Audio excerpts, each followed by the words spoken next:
ஒரு நினைவை போற்றுகிற ஊர்வலம் என்பது ஆர்ப்பாட்டம் இல்லாம அமைதியா தான் வரும். ஒரு ஆரவாரம் இருக்காது, கத்தி சத்தம் போட மாட்டாங்க. அப்படி இருக்கும்போது அதை அனுமதிச்சிருக்கணும். 19 படங்களுக்கு மேல நடிச்சு அதுல 140 படங்கள் வெற்றி படங்கள் கொடுத்த ஒரு தலை சிறந்த நடிகர். எங்கள் இதயத்தை எல்லாம் கொள்ளை கொண்டு சென்ற அந்த மாபெரும் தலைவன் எங்கள் ஹீரோ. இந்த திரையுலகில் அவர் நடிகராக இருக்கிறாருங்க விட மனுஷனாக வந்திருக்கிறார்.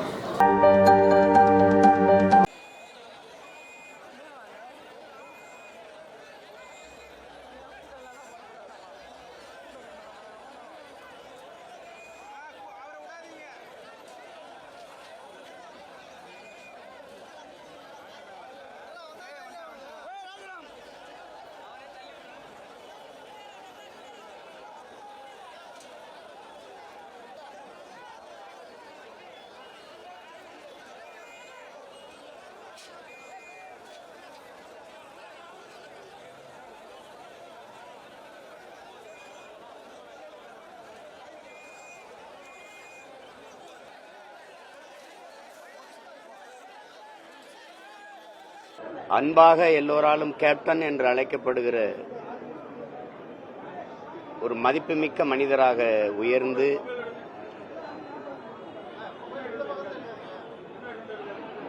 எளிய பின்புலத்திலிருந்து வந்ததனாலேயே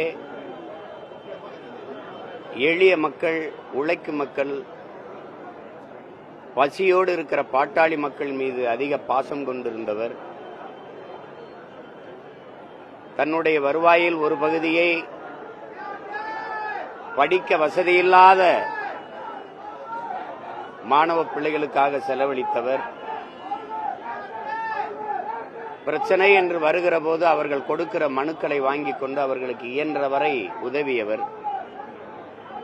என் போன்றவர்கள் அருகிலிருந்தே அதை நாங்கள் பார்த்தவர்கள். தான் கஷ்டப்பட்டு வந்தது போல கஷ்டப்படுகிற நடிகர்களுக்கெல்லாம் தன்னுடைய படங்களில் வாய்ப்பு கொடுத்து வளர்த்து அழகு பார்த்தவர். வாய்ப்பு தேடுகிற வாய்ப்பற்ற புதிய இயக்குநர்களுக்கு வாய்ப்பு கொடுத்து வளர்த்து விட்டவர். குறிப்பாக திரைப்பட கல்லூரியில் படித்த மாணவர்களை திரையுலகில் கொண்டு வந்து அடையாளப்படுத்தி மிகப்பெரிய ஆளுமைகளாக வளர்த்து விட்டவர்.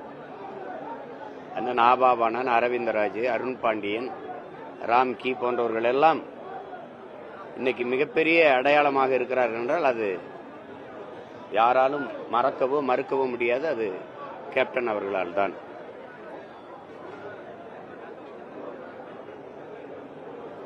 அவரால் வாழ்ந்தவர்கள்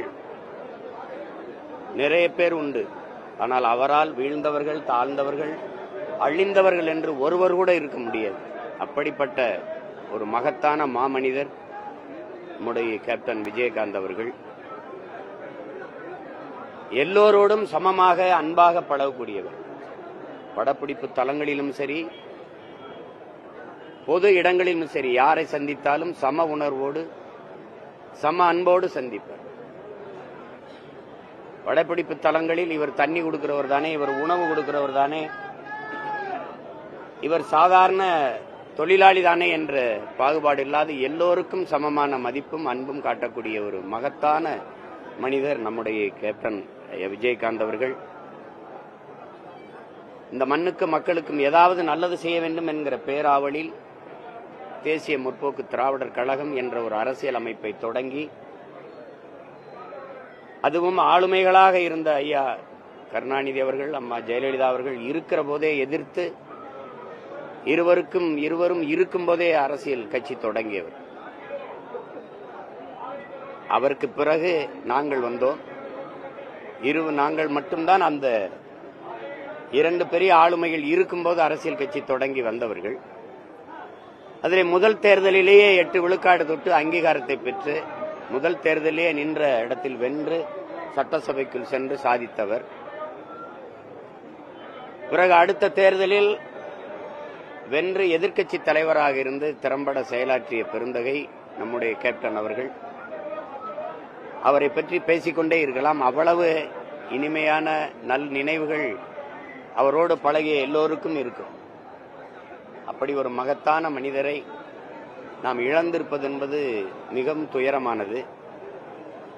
இன்னும் ஒரு 10 ஆண்டுகள் அவர் இருந்திருப்பாரேயானால் தமிழகத்தில் ஒரு மிகப்பெரிய மாற்று அரசியல் ஆற்றலாக அவர் வளர்ந்திருப்பார், உருவாகி இருப்பார். அதை தமிழ்நாடும் தமிழ்நாட்டு மக்களும் இழந்து விட்டார்கள் என்றுதான் நாம் சொல்ல வேண்டும். அவர் உடலால் நம்மோடு இல்லையே ஒழிய உணர்வால் நம்மோடு என்றென்றும் அவர் இந்த மண்ணுக்கும் மக்களுக்கும் செய்த நற்செயல்களால் வாழ்ந்து கொண்டிருப்பார் என்பதில் துளி மாற்றமும் இல்லை. அப்படிப்பட்ட மகத்தான மனிதர் நம்முடைய கேப்டன் அவர்களுக்கு என்னுடைய புகழ் வணக்கத்தை செலுத்துகிறேன். அவரை இழந்து நிற்கிற அவருடைய குடும்பத்தார், அவர் மீது பேரன்பு கொண்டு நேசித்து நிற்கிற அவருடைய கட்சி தோழர்கள் அனைவருக்கும் என்னுடைய ஆறுதல்.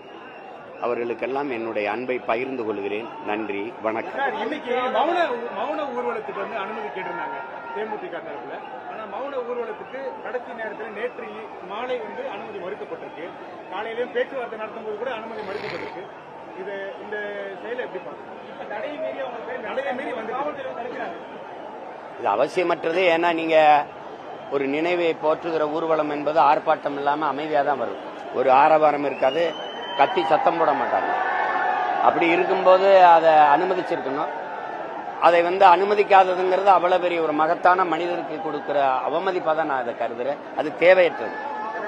இது சட்டம் ஒழுங்கு சீர்கெடுக்கும் தெரிஞ்சே பல இடங்கள் அனுமதி கொடுத்த அரசு இந்த ஊர்வலத்திற்கு மறுத்திருக்க கூடாது என்பதுதான் என்னுடைய கருத்து. எனக்கு பிடிக்காத வார்த்தை மன்னிப்புன்னு சொல்லுவாரு. மன்னிக்க கூடாது அப்படிங்கறதுல இல்ல, அதாவது தவறே நடக்கக்கூடாதுங்கிறதுல இருக்கிற எதிர்பார்ப்பின் வெளிப்பாடுதான் எனக்கு பிடிக்காத வார்த்தை மன்னிப்பு. தவறே செய்யக்கூடாதுன்னு அவரு எதிர்பார்த்ததினுடைய எதிர்வார்த்தை தான் எனக்கு பிடிக்காத வார்த்தை மன்னிப்பு. ஏன்னா மன்னிக்கிறவன் தான் மகத்தான மனிதன் இருக்குது. அதை தாண்டி அவர் சொல்றாருன்னா தவறு செய்யக்கூடாது அப்படிங்கிற அந்த எதிர்பார்ப்புல இருந்து சொல்லியிருக்காரு. அண்ணா பல்கலைக்கழக மாணவி வன்கொடுமை, பாலியல் வன்கொடுமை விவகாரத்தில் இந்த எஃப்ஐஆர் காப்பி வெளியே வந்தது. காவல் ஆணையர் அருண் ஒரு தகவலை சொல்றாரு, அமைச்சர் கோவில்பையன் ஒரு தகவலை சொல்றாரு. பார்த்திருக்கீங்க? அது இப்ப அதை நான் வேற இடத்துல பேசுறேன். இதுக்கு அதுக்கான நேரம் இல்லை. அது நன்றி, வணக்கம். நம்ம அப்புறமா சாப்பாடு விஷயத்துல எல்லாருக்குமே ஒரு சமமான சாப்பாடு இல்ல, அது அவரு என்ன சாப்பிடுறாரோ அந்த சாப்பாடு படப்பிடிப்பு தளத்துல எல்லாருக்கும் போயிருக்கான்னு பாப்பாரு. தன்னோட நடிக்கிற சக நடிகர்கள் மட்டும் இல்ல, படத்தில் பணியாற்றுகிற கடைநிலை ஊழியருக்கு கூட அந்த உணவு போயிருக்கான்னு பாப்பாரு. அது காரணம் அவருடைய ஆகச்சிறந்த மாண்பு கொண்ட மனிதர். அதனாலதான் அவர் தன்னை போல எல்லோரையும் நேசிக்கக்கூடிய ஒரு பண்பாளர். அதுதான் நாங்கெல்லாம் நெருங்கி பழகிருக்கோம். உதவி இயக்குனராக இருக்கிற காலத்துல நெருங்கி பழகிருக்கோம். என் மேலெல்லாம் பேரன்பு கொண்டவர் அவரு. நாங்க கேப்டன் ரொம்ப செல்லமா அன்பா அழைக்கக்கூடிய பிள்ளைகள். அது நான் அருகிலிருந்து பார்த்தேன்.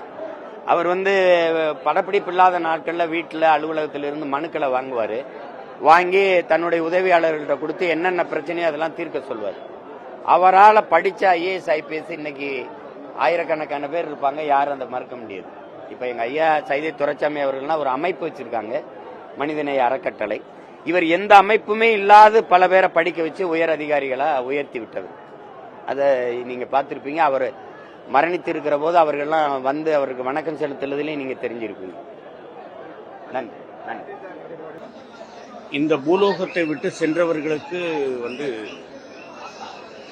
சிவலோக பதவி அடைந்து விட்டார் அப்படின்னு சொல்லுவாங்க. அண்ணன் வாழும் பொழுதும் பெரிய பக்திமானாக வாழ்ந்தார்.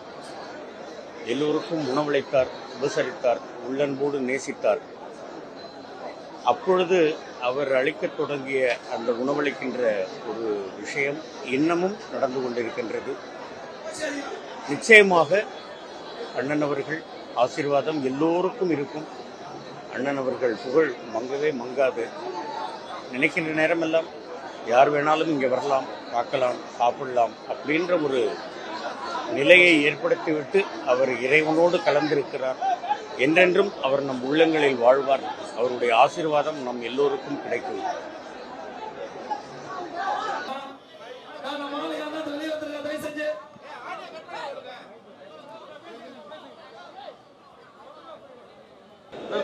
மரியாதைக்குரிய அண்ணன் விஜயகாந்தாவுடைய முதலாம் ஆண்டு குரு பூஜை மற்றும் புகழஞ்சலியை முன்னிட்டு ஒரு அரசியல் கட்சியை துவங்கி எதிர்க்கட்சி தலைவர் என்ற நிலைக்கு உயர்ந்து திரைப்படங்களில் தனக்கென ஒரு தனி முத்திரையை திரையுலகில் பதித்தவர் மரியாதைக்குரிய அருமை அண்ணன் விஜயகாந்த் அவர்கள். அவருடைய வரலாறு, அரசியல் வரலாறு, திரைப்படத்தினுடைய வரலாறு என்றென்றும் நிலைத்து நிற்கும் என்பதனை தெரிவித்துக் கொள்கிறேன்.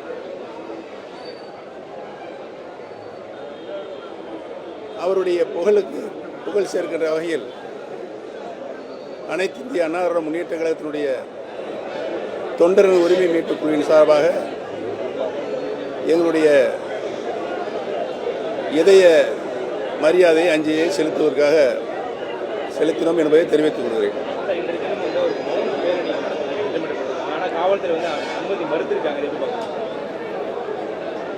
இந்த நிகழ்வில் இப்பொழுது அருமை அண்ணன் விஜயகாந்த் அவருடைய புகழை, அவருடைய பெருமையை பற்றி தான் நான் இங்கே பேச வந்திருக்கிறேன்.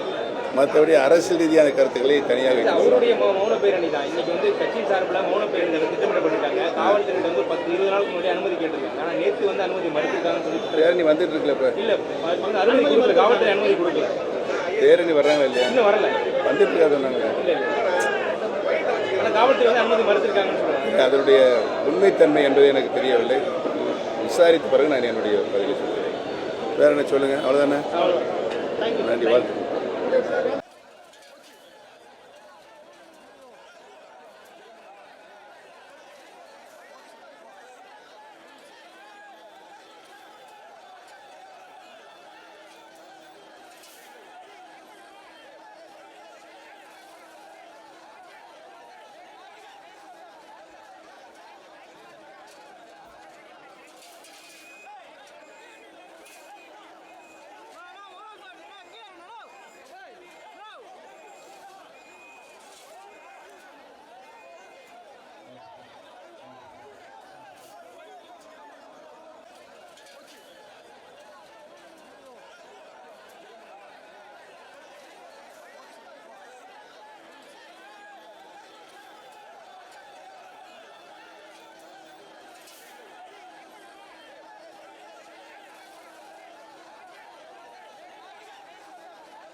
வாழும் மனித தெய்வமாக கருதப்படுகின்ற, மறைந்தும் மறையாமல் வாழ்ந்து கொண்டிருக்கின்ற கலைஞர் அவர்கள் தயாரித்த படங்களுக்கு நடித்தவர்.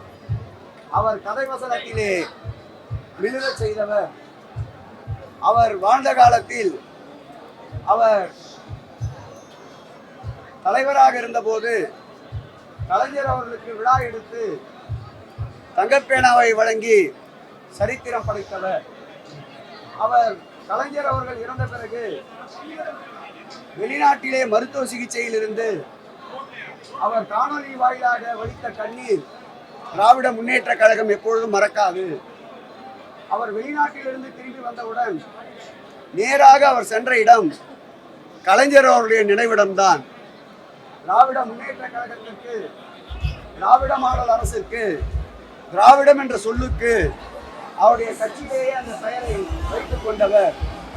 மாண்புமிகு இன்றைய முதல்வர், மாண்புமிகு எங்களுடைய இயக்கத்துடைய தலைவர் தளபதி அவர்கள் அவர் மறைவுற்ற செய்தி கேட்டவுடன் அவர் உடல்நலம் குன்றி இருந்த போதும் நேரடியாக சந்தித்து ஆறுதல் கூறினார். அவர் மறைவுற்ற செய்தி கேட்டவுடன் நேரடியாக அஞ்சலி செலுத்தினார்.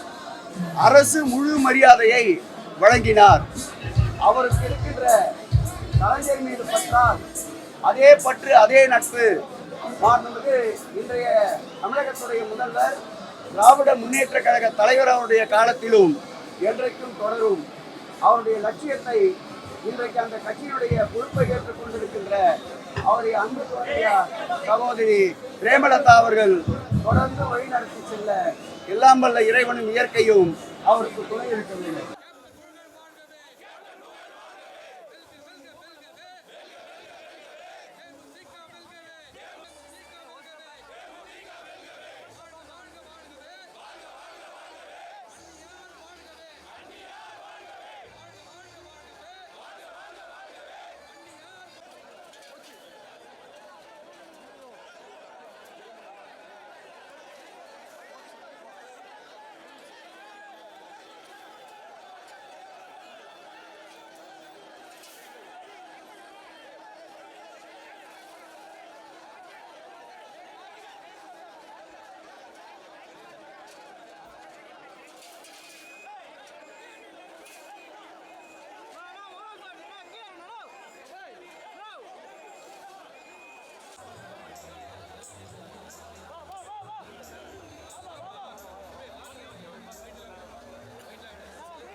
ஓகேவா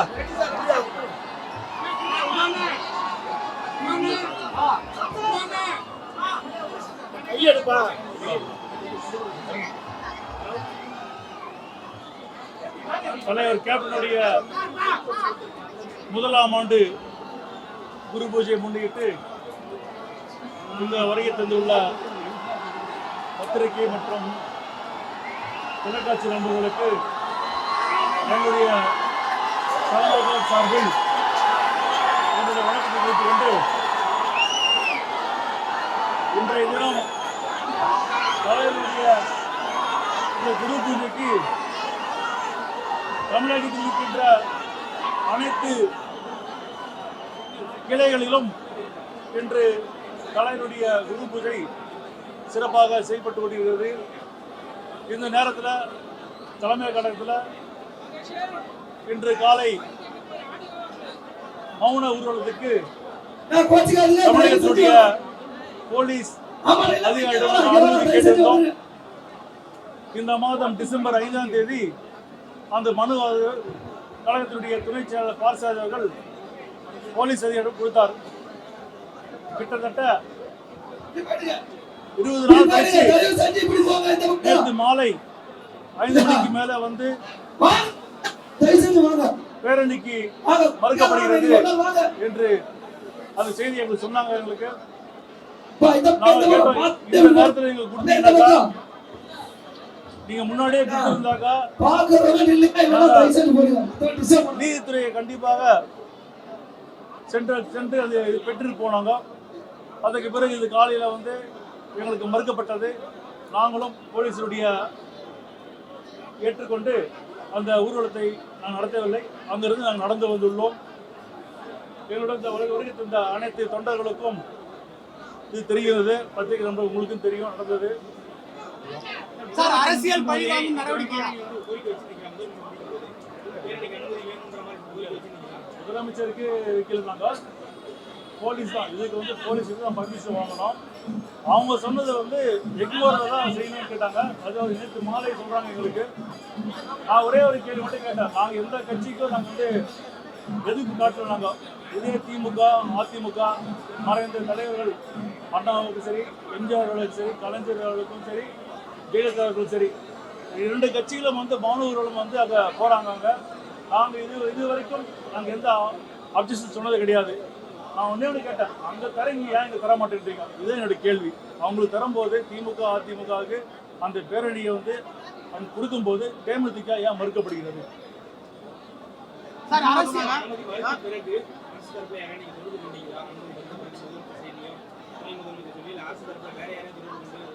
இல்லை, அதுக்கெல்லாம் நேரமே இல்லையே.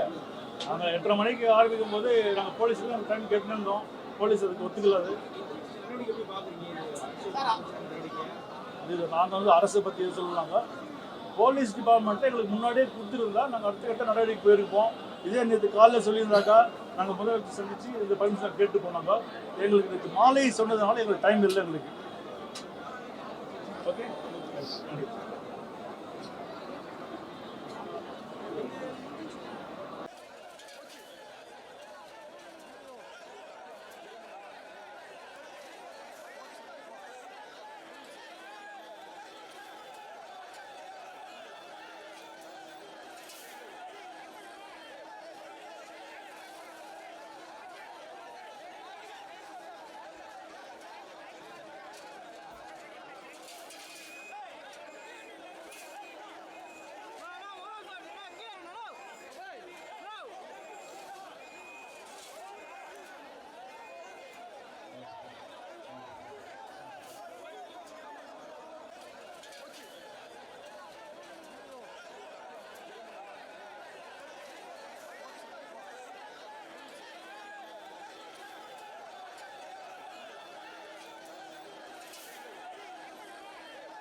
தேமுதிகவினுடைய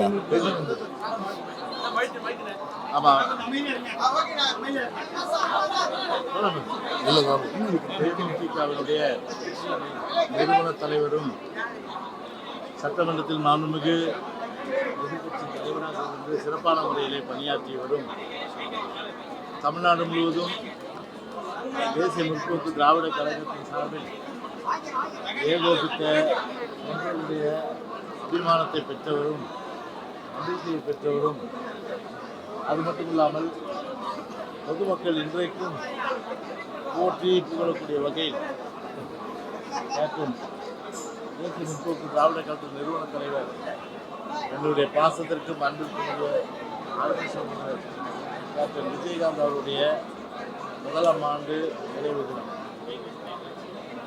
இது ஒரு குரு பூஜையாக இன்றைக்கு தேசிய முற்போக்கு திராவிட கழகம் ஏற்பாடு செய்து எங்களுடைய கழகத்துடைய பொதுச் செயலாளர்களுக்கு முறைப்படியான அழைப்புகள் கொடுக்கப்பட்டு அந்த அடிப்படையிலே கழக பொதுச் செயலாளர்கள் சார்பில் அனைத்து அண்ணா திராவிட முன்னேற்ற கழகத்தின் சார்பில் அந்த குரு பூஜையிலும் கலந்து கொண்டோம்.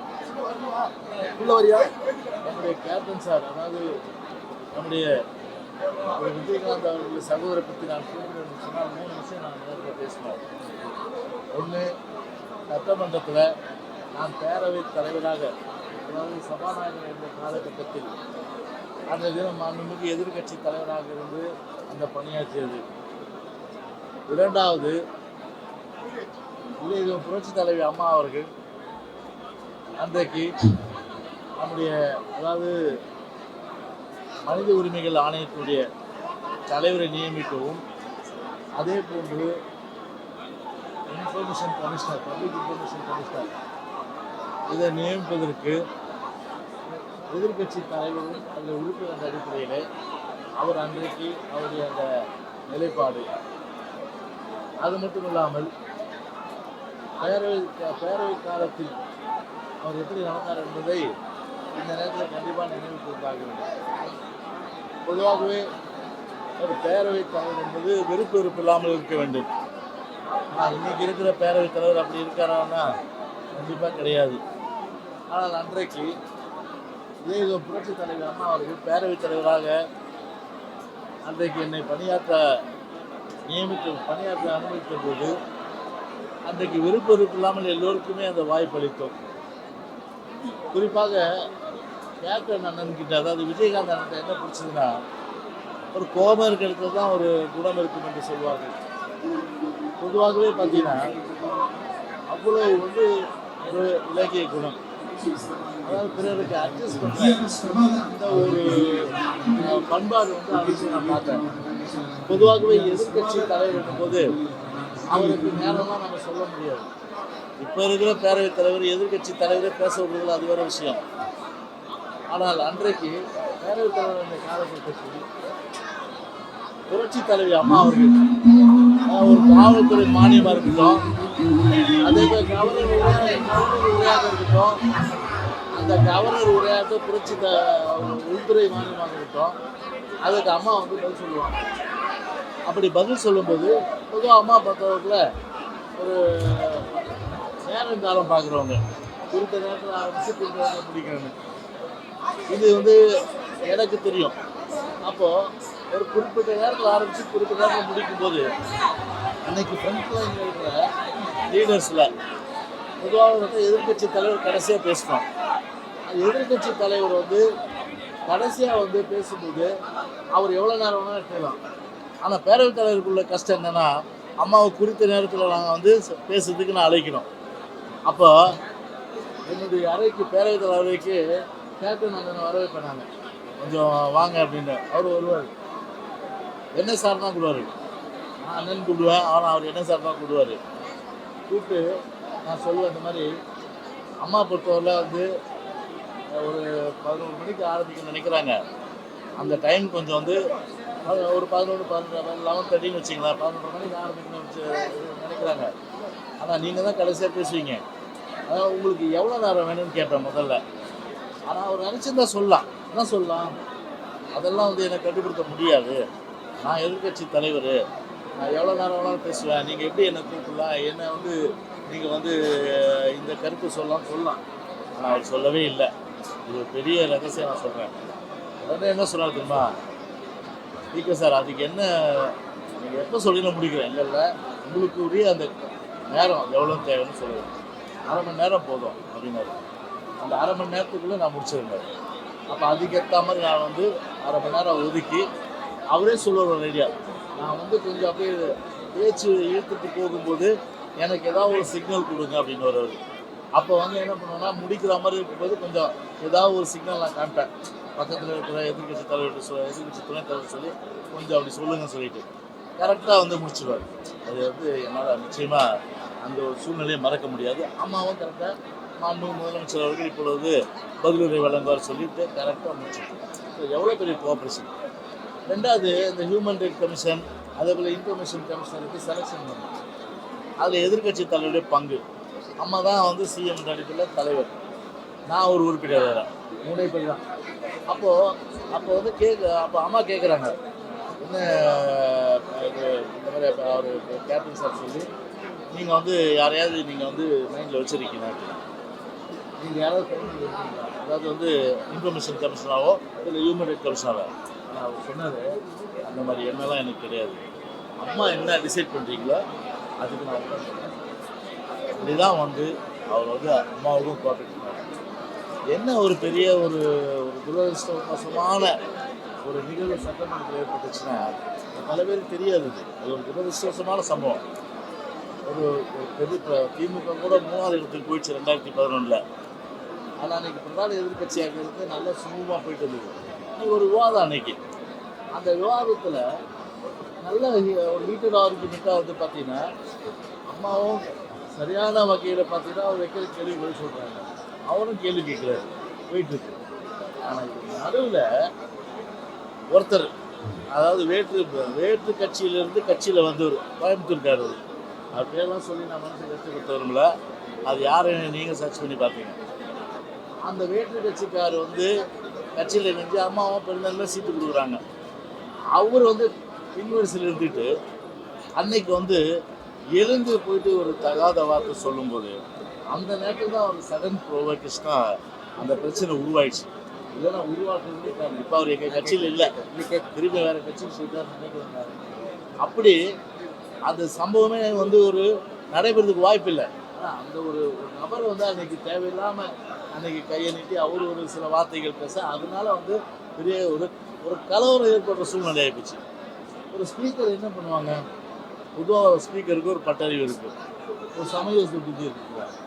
அந்த வகையில் பார்த்தோம். இது வேறு வழி இல்லை, இது நம்ம அலோவ் பண்ணோம்னா சட்டமன்றமே ரத்த கலரி ஆகலாம், பல பிரச்சனைகள் உருவாகும் அப்படின்னு சொல்லிட்டு வேறு வழி இல்லாமல் எதிர்கட்சி தலைவர் உட்பட அதாவது தேமுதிக சட்டமன்ற உறுப்பினர் அத்தனை பேருமே வெளியேற்றலாம். அது வந்து எந்த ஒரு உள்நோக்கமும் கிடையாது. ஆனால் அன்னைக்கு அந்த சட்டமன்ற உறுப்பினர் வந்து அன்னைக்கு சொன்னதை வச்சு அதை பேஸ் பண்ணி அன்னைக்கு வந்து தகராறு உருவாகி அது வெளியேற வேண்டிய ஒரு கட்டாயம் ஆகிப்போச்சு.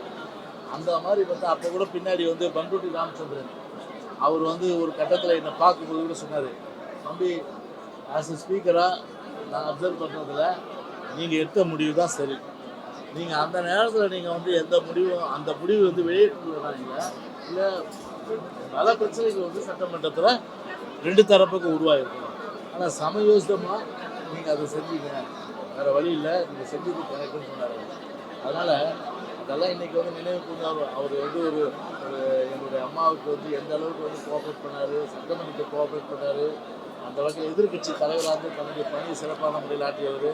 தொகுதிக்கு பொறுத்தவரை பார்த்தீங்கன்னா இன்றைக்கும் வந்து பார்த்தீங்கன்னா இந்த தொகுதிக்கு அன்றைக்கி வந்து பல கேள்விகளே வருவார் ரூமுக்கு, ஸ்பீக்கர் சார் இந்த கவனிப்பு தீர்மானம் வந்து எடுத்துங்க, இதை வந்து அவசர வினாவாக எடுத்துங்க அப்படின்னு சொல்லும்போது எல்லா வகையிலும் நாங்கள் அந்த ஒத்துழைப்பு கொடுத்தோம். ஆனால் எதுக்காக சொல்கிறோன்னா அந்த அளவுக்கு மக்கள் பிரச்சனைகளில் அதிகமான அளவுக்கு ஒரு முன்னுரிமை கொடுத்து இப்போ அந்த வகையில் வந்து ஒரு சிறந்த சட்டமன்ற உறுப்பினராக, ஒரு சிறந்த எதிர்கட்சி தலைவராக, ஒரு சிறந்த கட்சி வழிநடத்துகின்ற தலைவராக, ஒரு அவருடைய வந்து தொண்டர்களை எல்லாம் கூட கட்டி அரவணைக்கின்ற ஒரு நல்வழிப்படுத்துகின்ற ஒரு தலைவராக இருந்து அவர் வந்து மறைந்தது என்பது காலத்தினுடைய காலம் வந்து ஏற்றுக்கொள்ள முடியாத ஒரு செயலாகத்தான் நிச்சயமாக கருதிக்கிட்டு, எனவே அந்த வகையில் தான் இன்றைக்கு அனைத்து அண்ணா திராவிட முன்னேற்ற கழக சார்பில் அவருக்கு புகழஞ்சி செலுத்த வேண்டும் என்ற வகையில் இந்த கழக பொதுச்செயலாளர் சார்பில் இன்றைக்கு குரு பூஜைக்கு அந்த நிகழ்ச்சியில் இன்றைக்கு கலந்து கொண்டோம் என்பதை தெரிவித்துக் கொள்கிறேன். சார், இன்னைக்கு நடைபெற இந்த பேரணி காவல்துறையால் மறுக்கப்பட்டிருக்கு.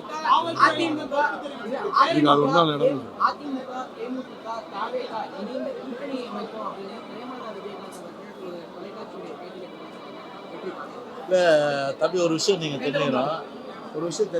அந்த கூட்டணி குறித்து இந்த பேச்சு வந்து தேமுதிக தேமுதிகவுடைய பொதுச் செயலாளர் சொல்லியிருக்காரு.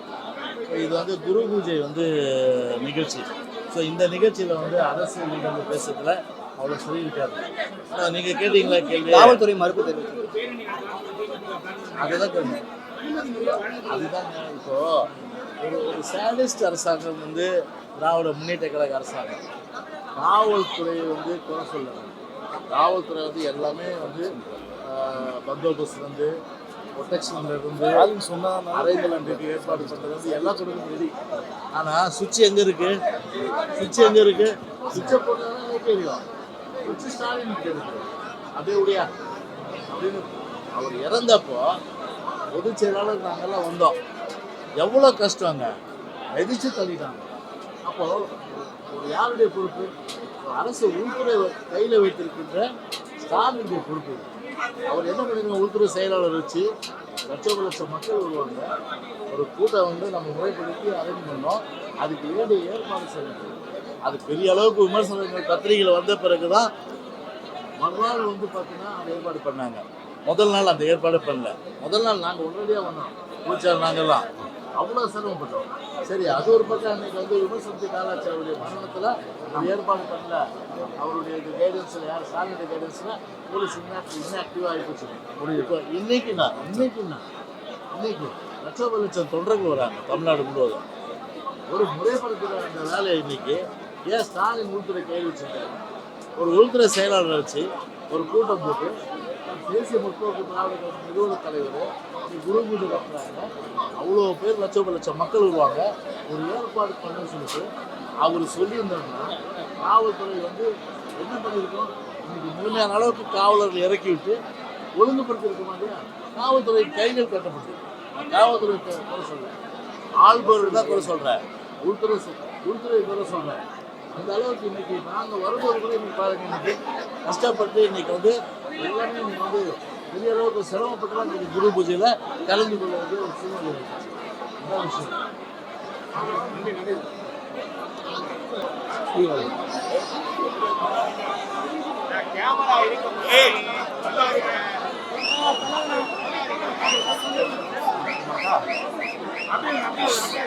நம்முடைய பத்திரிகை நண்பர்களுக்கு எங்களுடைய காலை வணக்கத்தை தெரிவித்துக் கொள்கின்றோம். தமிழக பாரதிய ஜனதா கட்சியின் சார்பாக முன்னாள் ஆளுநர் அக்கா தமிழிசை அவர்கள், மூத்த தலைவர்கள் என்னோடு கருணாகராஜன், அமர் பிரசாத் ரெட்டி அவர்கள் எல்லோரும் இங்கே வந்து மரியாதைக்குரிய நம்முடைய கேப்டன் அவர்கள் இப்ப கடவுளா நம்ம முன்னாடி இருக்கிறாங்க. ஓராண்டு காலம் கடந்து விட்டது என்பதை மனது ஏற்க மறுக்கிறது. ஓராண்டு கழித்து கேப்டன் ஆலயத்தில் அவருக்கான குரு பூஜை விழாவில் கட்சியின் சார்பாக இங்கே பங்கேற்றுக் கொண்டிருக்கின்றோம். இன்னும் கட்டுக்கடங்காத தொண்டர்கள், அவரை சார்ந்திருக்கக்கூடியவர்கள், அவருக்கு விருப்பமானவர்கள், அவருடைய அலைகளை நாம் இங்கே கேட்கிறோம். எந்த அளவுக்கு அவருடைய எண்ண ஓட்டம் கேப்டன் மீது இருக்கு. ஆனால் நாங்கள் இப்போதும் வேண்டிக் கொள்வது, கேப்டன் அவருடைய அருள் எல்லோருக்கும் கிடைக்க வேண்டும், தொடர்ந்து தமிழகத்தினுடைய வளர்ச்சி பாதைக்கு அழைத்து செல்வதாக அது இருக்க வேண்டும் என்பது எங்களுடைய வேண்டுகோள். அதே நேரத்தில் புதிதாக கேப்டன் ஐயாவை பற்றி நாங்கள் எதுவும் இங்கே சொல்ல போகிறதில்லை. 54 புதிய இயக்குநர்களை அறிமுகப்படுத்தியவர். எதையும் கூட யோசிக்காமல் அள்ளி கொடுத்தவர். தமிழகத்தில் ஒரு மாற்று சக்தி அரசியலை ஜெயிக்க முடியும் என்பதை முதன்முறையாக நமக்கு உணர்த்தியவர். அவருடைய வழிகாட்டுதல் எப்பொழுதும் இருக்க வேண்டும் என்பது எங்களுடைய வேண்டுதல். வந்திருக்கக்கூடிய எல்லோருக்கும் இந்த நேரத்தில் முதலாம் ஆண்டு இந்த குரு பூஜை விழாவினுடைய வாழ்த்துக்களையும், அதே நேரத்தில் பிரிந்திருக்கக்கூடிய கேப்டன் கடவுளாக நம்மோடு இருக்கின்றார்கள், அவருடைய அருள் எப்பொழுதும் கிடைக்கும் என்றும் இங்கு இருக்கக்கூடிய அவருடைய தொண்டர்களுக்கும் கட்சி நிர்வாகிகளுக்கும், குறிப்பாக தேமுதிகவினுடைய பொதுச் செயலராக இருக்கக்கூடிய அக்கா பிரேமலதா விஜயகாந்த் அவர்கள், 2 அற்புதமான புதல்வர்கள் அண்ணன் சுதீஷ் அவர்களுக்கு தனிப்பட்ட முறையில் நாங்கள் சந்தித்து பேசி வந்திருக்கின்றோம். நல்லது நிச்சயமாக தமிழ்நாட்டிற்கு நடக்கும் என்கிற நம்பிக்கை எனக்கு இருக்கு. அக்கா தமிழிசை அவங்க பத்திரிகையாளர்கிட்ட பேசுகிறோம். ஒரே நிமிஷம் அக்கா பேசி முடிச்சுட்டு அவர் மரியாதைக்குரிய விஜயகாந்த் அவர்களும் அக்கா பிரேமலதா அவர்களும் 2014 மரியாதைக்குரிய பாரத பிரதமர் மோடி அவர்களின் கைகளை வலுப்படுத்த வேண்டும் என்பதற்காக தமிழகம் முழுவதும் சுற்றி சுற்றி வந்து ஆதரவாக இருந்தார்கள். அதற்கு நன்றியுணர்ச்சியோடு நாங்கள் இன்றும் இருந்து கொண்டிருக்கிறோம்.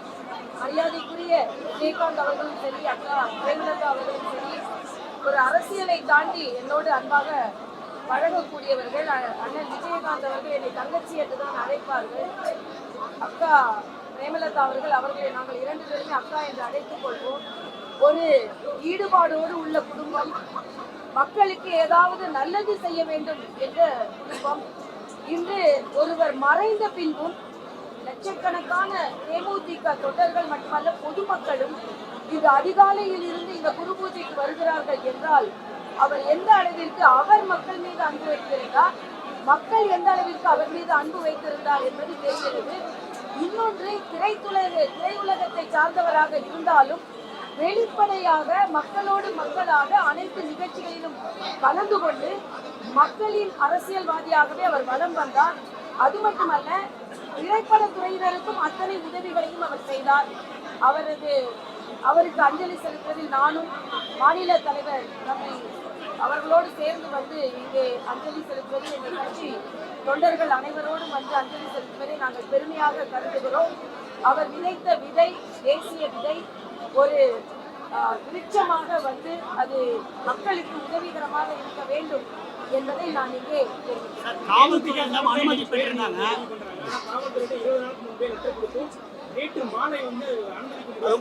அது உண்மைதாங்கண்ணா.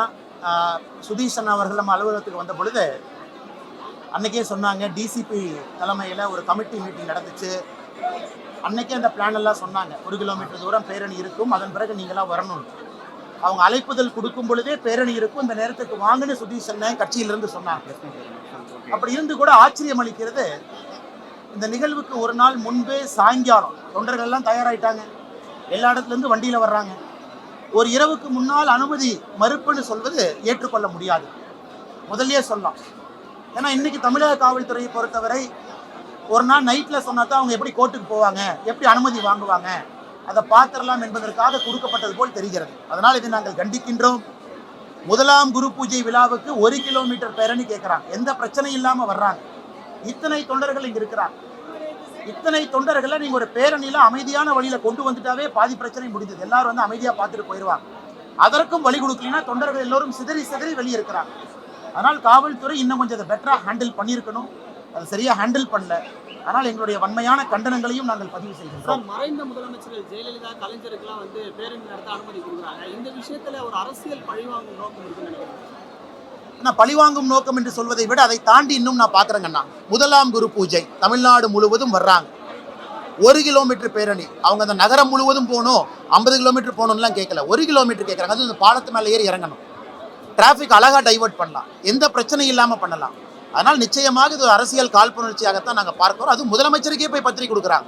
இது முதலமைச்சருக்கும் தெரியும், எல்லோருக்கும் தெரியும். அப்படி இருந்தும் கூட அது சரிவர நடத்தாமல் இருக்கிறாங்க. காவல்துறையை பொறுத்தவரை நிறைய தவறுகள் செய்ய ஆரம்பிக்கிறாங்க. ஆளும் கட்சியினுடைய அந்த அத்துமீறல் வந்து இன்னைக்கு காவல்துறையினுடைய கைகளை கட்டி போட்டிருக்கிறாங்க. அதனால் காவல்துறை இனியாவது தங்களை திருத்திக் கொள்ள வேண்டும் என்பது எங்களுடைய பணிவான வேண்டுகோள் காவல்துறை.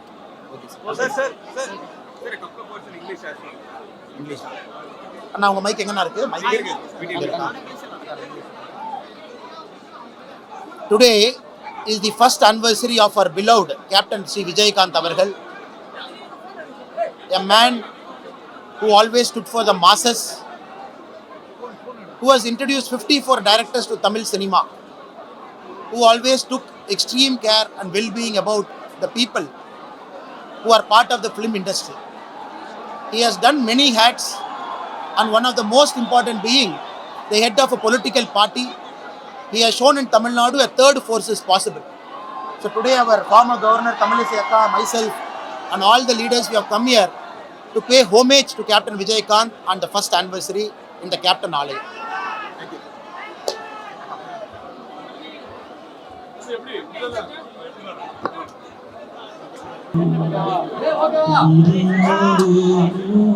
உங்களை நான் கைண்டா ரெக்வஸ்ட் பண்றேன், கேள்விகள் வேண்டாம். நான் மனசுல இருக்கிறத மட்டும் பேசிட்டு போயிடுறேன். உங்களுக்கு கெஞ்சி கேட்டுக்கிறேன், கேள்விகள் வேண்டாம். நான் அண்ணனை பத்தி பேசிட்டு கிளம்பிடுறேன். ரைட், பேசலாமா?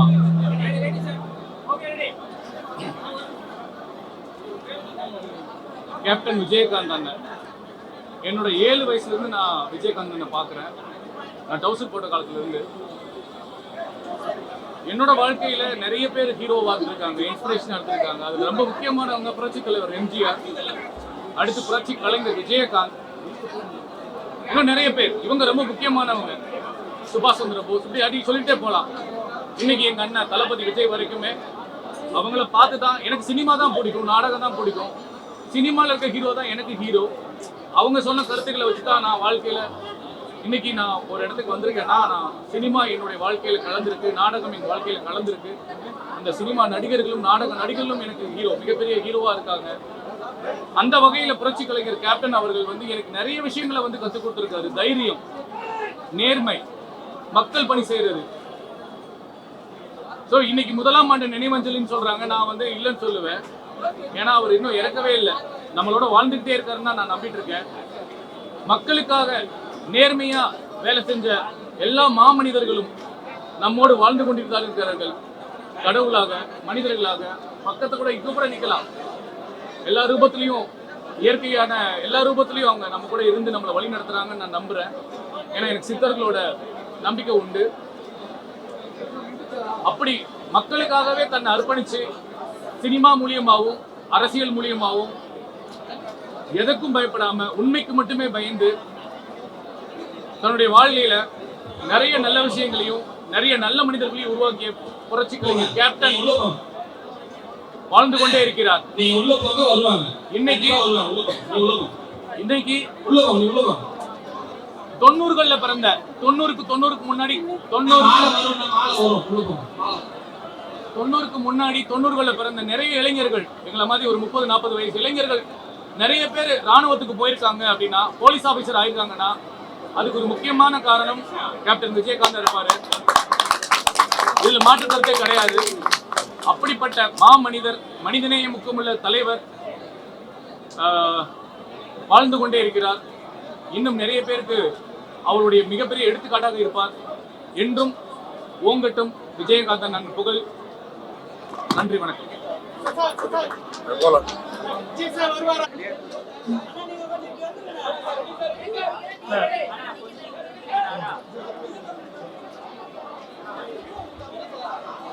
அனைவருக்கும் வணக்கம். கேப்டன் அவர்களின் 1வது ஆண்டு நினைவு தினத்தை ஒட்டி இந்த குரு பூஜை கூடியுள்ள கூட்டமே கேப்டன் அவர்கள் எவ்வளவு பெருமைக்குரிய நபர் என்பதற்கு இது பறைசாற்றுங்க. மக்கள் நீதி மய்யம் தலைவரும் கேப்டன் அவர்களும் நெருங்கிய தொடர்பு நட்போடு இருந்திருந்தாங்க. திரைத்துறையிலையும் அரசியல் துறையிலையும் அவங்களுக்கு ரொம்ப நெருங்கிய நட்பு கொண்டிருந்தாங்க. அவங்களுடைய உரையாடல் தொடர்ந்து கொண்டே இருந்தது. அப்படிப்பட்ட இந்த நிகழ்வுக்கு தலைவர் அவர்கள், மக்கள் நீதி மய்யம் தலைவர் நம்மவர் ஐயா வெளிநாட்டில் இருப்பதனால் நிர்வாக குழு, செயற்குழு உறுப்பினர்கள் எல்லாம் அனுப்பி வைத்துள்ளார்கள். கேப்டன் குடும்பத்தாரோடு தலைவர் தொலைபேசியில் உரையாடி இருக்கிறார்கள். தலைவர் அவர்கள், மக்கள் நீதி மய்யம் தலைவர் நம்மவர் ஐயா அவர்கள் ஒரு செய்தியும் அனுப்பிச்சிருக்கிறாங்க. அந்த செய்தியை நாங்க உங்களுக்கு வாசி காட்டுறேன். என் பேரன்புக்கு உரிய நண்பர், தேசிய முற்போக்கு திராவிட கழகத்தின் நிறுவனர், அனைவரின் நினைவிலும் வாழும் கேப்டன் விஜயகாந்த் அவர்களின் குரு பூஜைக்கு வந்திருக்கும் அனைவருக்கும் என் நட்பார்ந்த வணக்கங்கள். விஜயகாந்த் அவர்களின் இனிய குணத்தாலும் பழகும் பண்பாலும் நாங்கள் பரஸ்பரம் அன்பு பாராட்டும் நண்பர்களானோம். திரைத்துறையில் நாயகனாக அவர் சாதித்து காட்டிய விதத்தில் சக நடிப்பு கலைஞர்களின் வியப்புக்குரியவராக திகழ்ந்தார். நடிகர் சங்க தலைமை பொறுப்பில் அவர் இருந்தபோது செய்த மாபெரும் பணிகளை திரைத்துறையை சார்ந்த எவரும் எளிதில் மறந்துவிட மாட்டார்கள். தேசிய முற்போக்கு திராவிட கழகம் கட்சியை துவங்கி தமிழக அரசியலில் மிகப்பெரிய தாக்கத்தை ஏற்படுத்தியதோடு தமிழ்நாட்டின் எதிர்கட்சி தலைவர் வரை உயர்ந்தார். தனிப்பட்ட முறையிலும் தனது சமூக உணர்வாலும் மனிதர்களிடையே சமத்துவம் பாராட்டும் பலன்களும் ஏராளமான இதயங்களை வென்றெடுத்து சாதனை புரிந்துள்ளார். அவரது மனிதாபிமான செயல்கள் இன்றும் அவரை லட்சக்கணக்கான இதயங்களின் நிலை நிறுத்தியுள்ளன. அவரது செயல்பாட்டாலும் நற்குணத்தாலும் ஈர்க்கப்பட்ட ரசிகர்களாகவும் தொண்டர்களாகவும் ஆன அன்பர்கள் எந்த நாளும் இதே நிலையில் அவரது ரசிகர்களாகவும் தொண்டர்களாகவும் தொடர்வதே அவரது பெருமைக்கு சாட்சி சொல்லும். களப்பணியிலும் கலைவானிலும் நிலவாக ஜொலித்த அவர் தம் பெருமை என்றும் மங்காது. செய்ய வேண்டிய எத்தனையோ காரியங்களை மனதில் சுமர்ந்திருந்த அவர் அகாலத்தில் நம்மை எல்லாம் நீங்கியது துயரமே எனினும் அவர் செய்து முடித்த செயல்கள் அவரை நம்மிடையே உயிர்ப்போடு வைத்திருப்பது ஆறுதல் தருகிறது. அதே போல இந்த நாளில் என்னால் இங்கு நேரில் வர முடியாத சூழ்நிலையால் வருத்தம் இருப்பினும் மானசீகமாக இங்கே இருக்கிறேன் என்பதில் ஆறுதல் கொள்கிறேன். இது மக்கள் நீதி மய்யம் தலைவர் நம்மவர் ஐயா அனுப்பிச்ச செய்தி. அவங்க குடும்பத்தாருக்கும் அவர்களது தொண்டர்களுக்கும் அவர்களது ரசிகர்களுக்கும் அவர் கட்சி உறுப்பினர் அனைவருக்கும் தலைவர் அனுப்பிய செய்தியை மிக்க நன்றி, வணக்கம். பேசலாமா?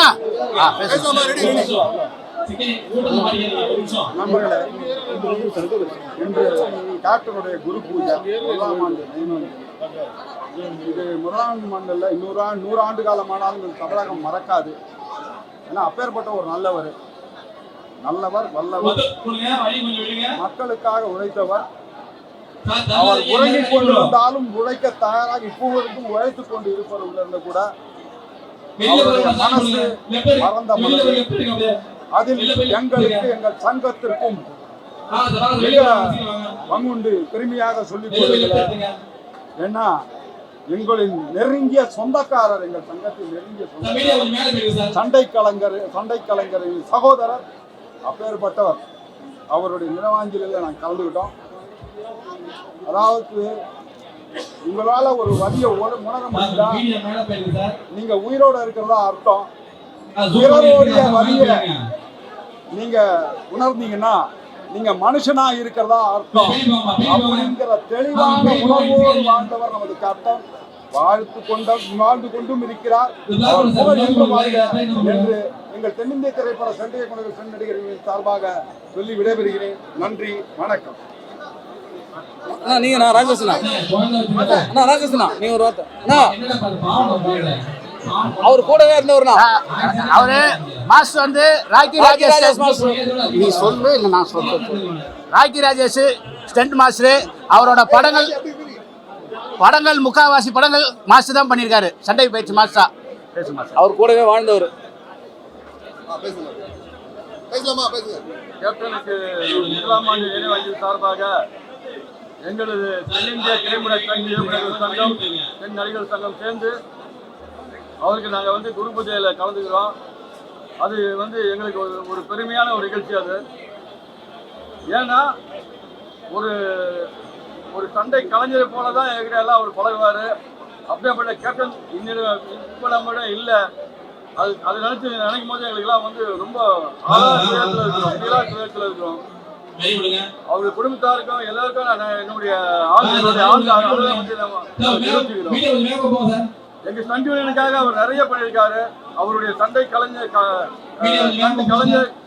கலைகளை வந்து மிக சிறப்பாக நாங்கள் எங்கள் ஸ்டண்ட் உறுப்பினர் அத்தனை பேரும் அவருடன் பணிபுரிந்து எங்கள் ஸ்டண்ட் கலைக்காக அவர் உயிர் மூச்சு உள்ளவரை உழைத்தவர் என்ற ஒரு நம்பிக்கையோடு அவருக்கு நாங்கள் இந்த அஞ்சலி செலுத்துகிறோம்.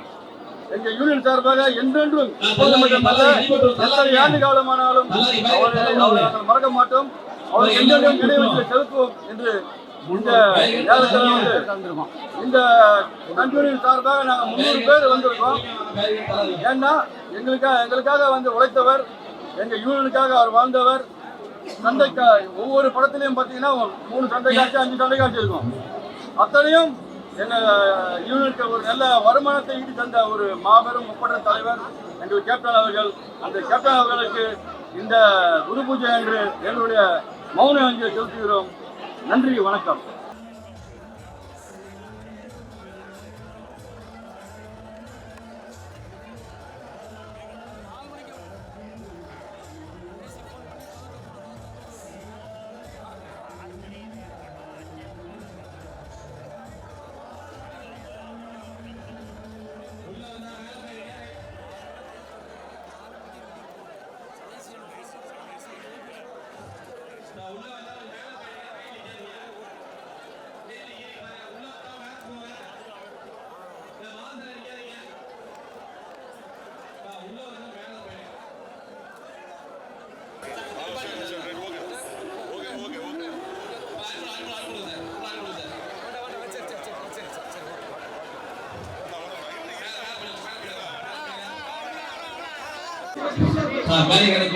அனைவருக்கும் வணக்கம். கேப்டன் ஆலயத்தில் இவ்வளவு மக்களை பார்க்கும்போது ரொம்ப சந்தோஷமா இருக்கு. மக்கள் கேப்டன் இவ்வளவு பாசத்தையும் அன்பு வச்சிருப்பான்னு யாராலும் நினைச்சு கூட பார்க்க முடியாது. உண்மையோட 1 வருஷம் ஆச்சு. அவரோட ஆசீர்வாதம் எல்லா தரப்பு மக்களுக்கும் எல்லா மக்களுக்கும் கண்டிப்பாக கிடைக்கும். அது அவருடைய ஆசீர்வாதத்தோட நாங்கள் இந்த கேப்டன் ஆலயத்துக்கு ஆசீர்வாதம் வந்திருக்கோம். எங்களை போல என்ன மாதிரி போல நிறைய தமிழர்கள் நிறைய பேர் இந்த கேப்டன் ஆலயத்துக்கு அவங்க அனைவரும் கேப்டனோட ஆசீர்வாதம் கண்டிப்பாக அனைவரும் கிடைக்கும் என்ற நன்றி. மறைந்த கேப்டன் விஜயகாந்த் அவர்களுடைய 1ஆம் ஆண்டு நினைவு நாள் இன்று. இந்த நினைவு நாளில் விடுதலை சிறுத்தைகளின் சார்பில் அவருக்கு செம்மார்ந்த வீர வணக்கத்தை தெரிவித்துக் கொள்கின்றோம். அவர் திரைத்துறையில் நடித்திருந்தாலும் சரி, அரசியலில் அவர் ஒரு எதிர்க்கட்சி தலைவராக வலம் வந்தாலும் ஏழை எளிய மக்களுடைய ஒரு மனிதநேயராக அவர் செயல்பட்டவர். அரசியல் தலைவராக எப்படி இருக்க வேண்டும் என்கின்ற ஒரு நாகரிகமான முதிர்ச்சியான ஒரு பண்புள்ள ஒரு தலைவராக அவர் தொடர்ந்து செயல்பட்டு வந்தார். அவருடைய இந்த நினைவு நாளில் விடுதலை சிறுத்தைகள் வீர வணக்கம் செலுத்துகின்றோம். இந்த நினைவு நாள் என்பது தேமுதிக சார்பில் அவருடைய வறுமை ஒழிப்பு தினமாக, அவர் பிறந்த நாளை வறுமை ஒழிப்பு தினமாக முன்னெடுக்கிறார்கள். இந்த நினைவு நாளில் இந்த பல்லாயிரக்கணக்கான மக்களுக்கு அவருடைய வறுமையை போக்குகின்ற வகையில் உணவளித்து கேப்டன் அவர்கள் என்ன நினைத்தாரோ அதை செய்கின்ற அந்த வேலையை விடுதலை சிறுத்தைகள் மனமும் பாராட்டும். மிகச்சிறந்த மனிதநேய பண்புகளோடு வாழ்ந்து நம்முடைய ஒரு மிகப்பெரிய வரலாற்று புரட்சியை செய்து பசித்த மனிதருக்கு உணவளிக்க வேண்டும், அது மட்டுமில்லாமல் வறுமையை ஒழிக்க வேண்டும் என்று உன்னதமான கொள்கையோடு வாழ்ந்து மறைந்த நம்முடைய கேப்டன் புரட்சி கலைஞர் அவருடைய 1ஆம் ஆண்டு குரு பூஜையில் பகுஜன் சமாஜ் கட்சியின் சார்பாக அதனுடைய மாநில முதன்மை ஒருங்கிணைப்பாளர் திருமதி ஆம்சாங் அவர்கள் இன்றைக்கு நினைவேந்தல் செய்தார். இன்றைக்கு நாம் மறைந்த தலைவர் சமத்துவ தலைவர் ஆம்சாங் அவர்களால் பெரிதும் நேசிக்கப்பட்ட தலைவர் புரட்சி கலைஞர் கேப்டன் அவர்கள். அவரை அனுதினமும் ரசித்துக் கொண்டிருப்பார். இந்த வேளையிலே நாம் கேப்டனுடைய கொள்கையிலும் சமத்துவ தலைவர் ஆம்சாங் அவருடைய கொள்கையையும் சிறமேற்கொண்டு செயல்படுத்த வேண்டும் என்று தமிழக மக்களை கேட்டுக்கொள்கிறோம். பகுஜன் சமாஜ் கட்சியின் சார்பாக கேட்டுக்கொள்கிறோம்.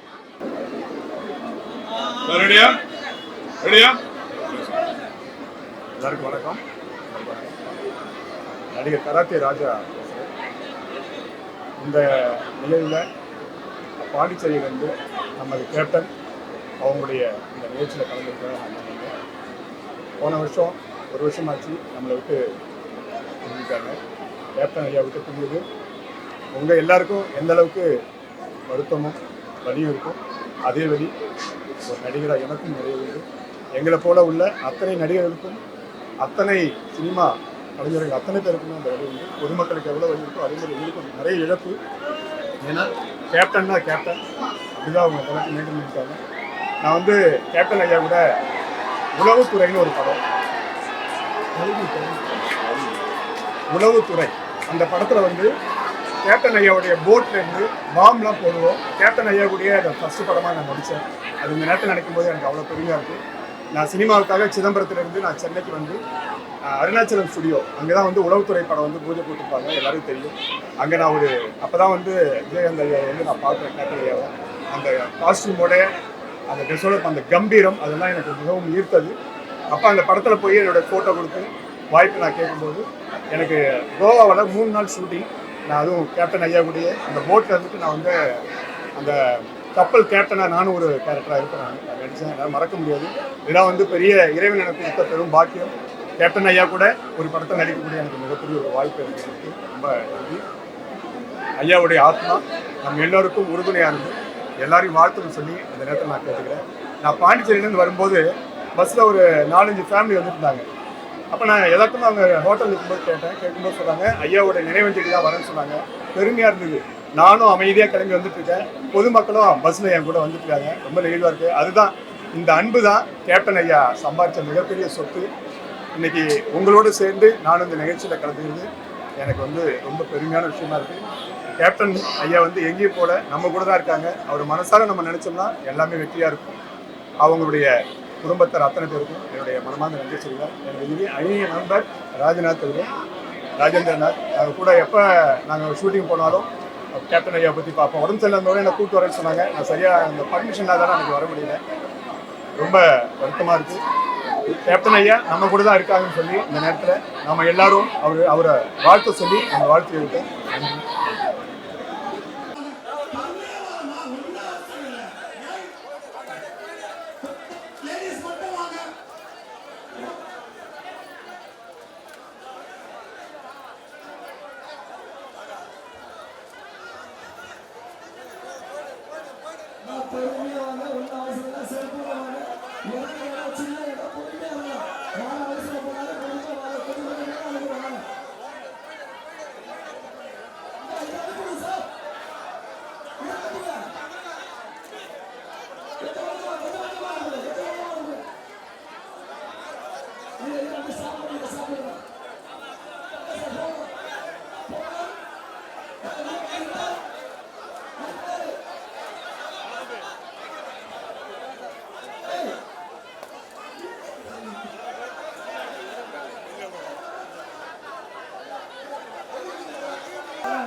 நீங்கள் பேசுங்க.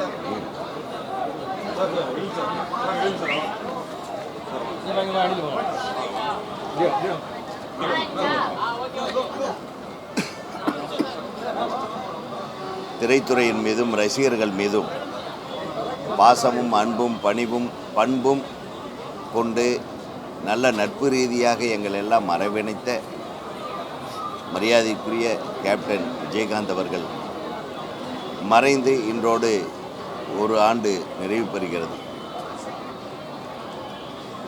அவருடைய நினைவுகளை போற்றும் விதமாகவும் அவருடைய செயல்பாடுகள், திட்டங்கள், சினிமாவுக்கு அவர் ஆற்றிய பங்கு, சினிமா துறையினருக்கு அவர் செய்த உதவி, பொதுமக்களுக்கு அவர் செய்த உதவி, அதையெல்லாம் நினைத்து பார்க்கும்போது இன்னும் அவர் நம்மிடையே வாழ்ந்து கொண்டிருப்பதாகவே நாங்கள் கருதுகிறோம். எங்கள் இதயத்தை எல்லாம் கொள்ளை கொண்டு சென்ற அந்த மாபெரும் தலைவன், எங்கள் ஹீரோ, எங்கள் ஸ்டார், எங்கள் சின்ன கவுண்டர், வானத்தைப் போல மனம் படைத்த மன்னவன். அவர் உறங்கினாலும் அவருடைய கொள்கைகளும் அவருடைய அன்பும் அவருடைய ஈகைத்தன்மையும் என்றும் இந்த மண்ணில் வாழ்ந்து கொண்டிருக்கும். நம் அனைவரையும் அரவணைத்து கொண்டு இருக்கும். அவருடைய புகழ் ஓங்குக ஓங்குக ஓங்குக என்று தமிழ்நாடு திரைப்பட இயக்குநர்கள் சங்கத்தின் சார்பாக எங்கள் அஞ்சலியை செலுத்துகிறோம். நன்றி. விக்ரம், எல்லாரும் நீங்கள் பேசுகிறீங்களா? நீங்கள் சிவாவா எங்கள் சார்பாக நீங்களே சொல்லுங்கள். மொத்த தமிழ் சினிமாவே வாழ வச்ச ஒருத்தர் இருந்தார்னா அது எங்களுடைய கேப்டன். ஒரு நடிகராக, தயாரிப்பாளராக அத்தனை பேரையும், அத்தனை விநியோகஸ்தர்களையும், அத்தனை திறங்கிய உரிமையாளர்களையும் வாழ வைத்தவர். அத்தனை பேருக்கு மகிழ்ச்சியை கொடுத்தவர், பல பேருக்கு வாழ்க்கையை கொடுத்தவர். தமிழ் சினிமாவில் 54 இயக்குநர்களை புதுசாக அறிமுகப்படுத்திய உலக சாதனை படைத்தவர். 40 புது தயாரிப்பாளர் உருவாக்கியவர். இப்படி அவருடைய சாதனையை சொல்லிக்கிட்டே போகலாம். அத்தனைக்கு மேலே வயிறார சாப்பாடு போட்டு இன்றைக்கி தமிழகம் முழுக்க, உலகம் முழுக்க அத்தனை தமிழர்களையும் தன்பால் இழுத்து வைத்திருக்கிற எங்களுடைய கேப்டன் இல்லை என்றதே எங்களுக்கு இன்னும் எண்ணமே இல்லை. அவர் தெய்வமாக இருந்து எங்களை எல்லாம் வழிநடத்துகிறார் என்று நம்புகிறோம்.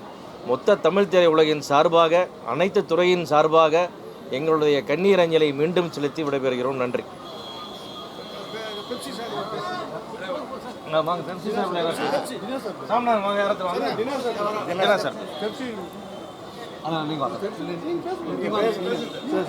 சொல்லுங்க சார், யாராவது சொல்லுங்க. பக்கத்தில்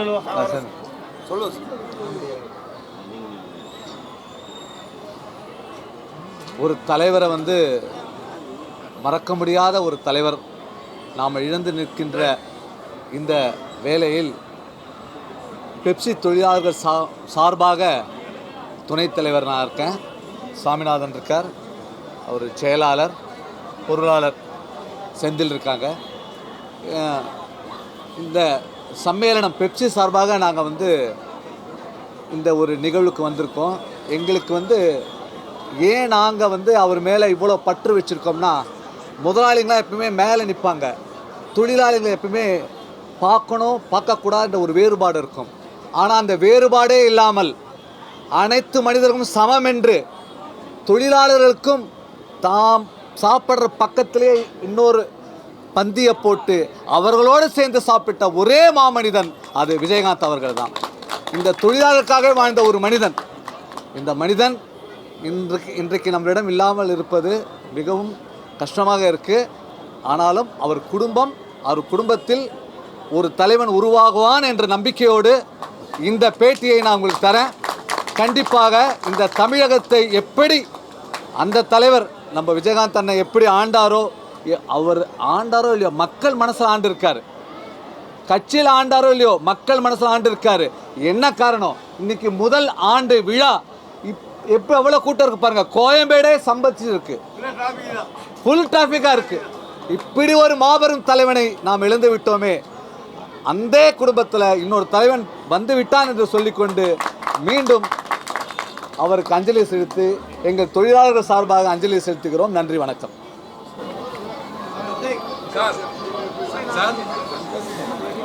இல்லை உதயகுமார் சார் பேசுகிறேன். இல்லை சார், அதில் என்ன சார் எதிர்பார்ப்பேன்.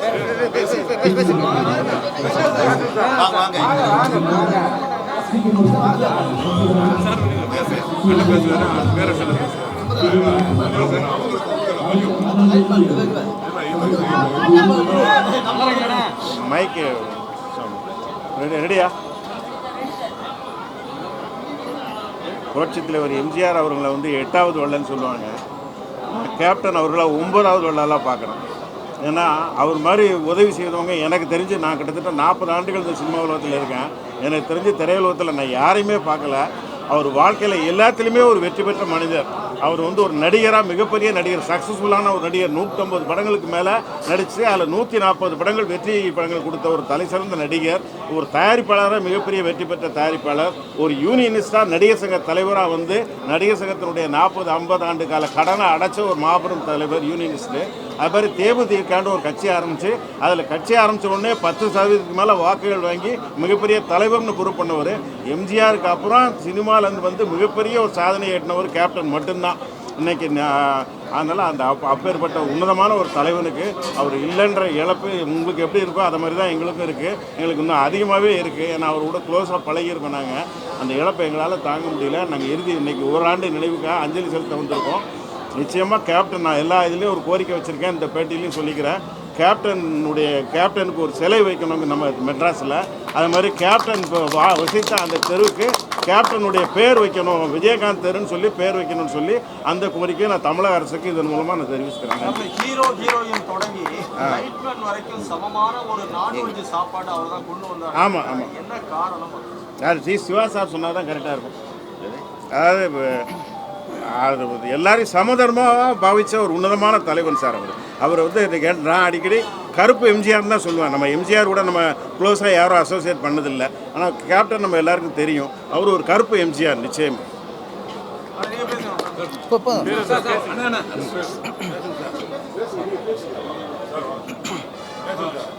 எல்லாருக்கும் வணக்கம்.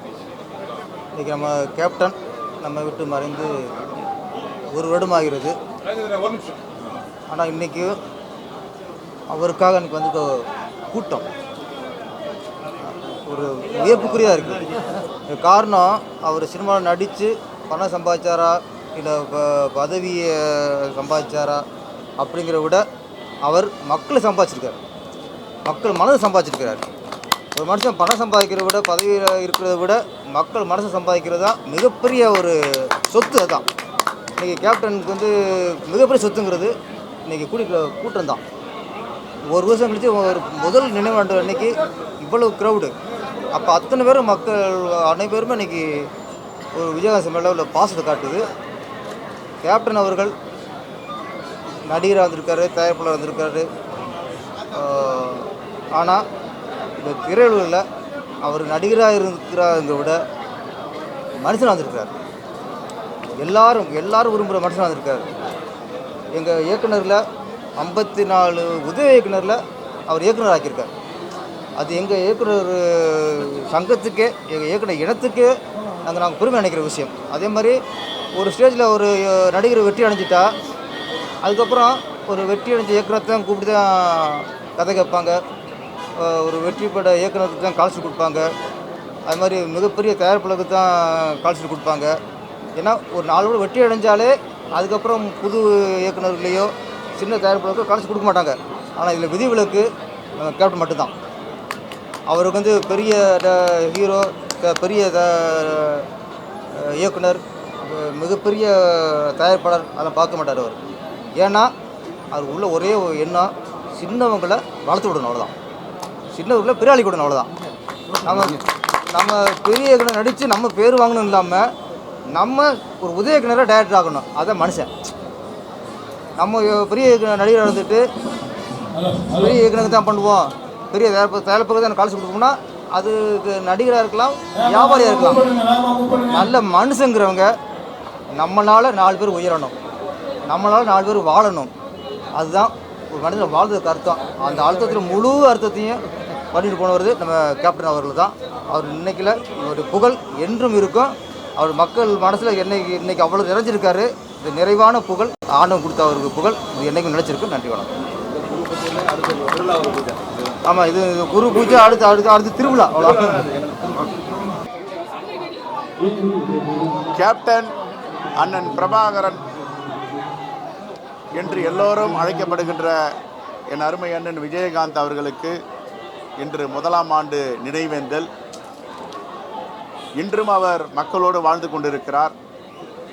2006 முதல் 2011 வரை அவர் சட்டமன்ற உறுப்பினராக இருக்கும் பொழுது நானும் அண்ணன் விஜயகாந்த் அவர்களும் பக்கத்தில் 5 ஆண்டுகள் அமர்ந்திருந்தோம். ஒரு அசைவும் ஒரு பேச்சும் தமிழ்நாட்டு மக்களுக்கு ஏதாவது செய்ய வேண்டும் என்று துடிப்புடன் இருப்பவர், இயற்கையாக பேசக்கூடியவர்.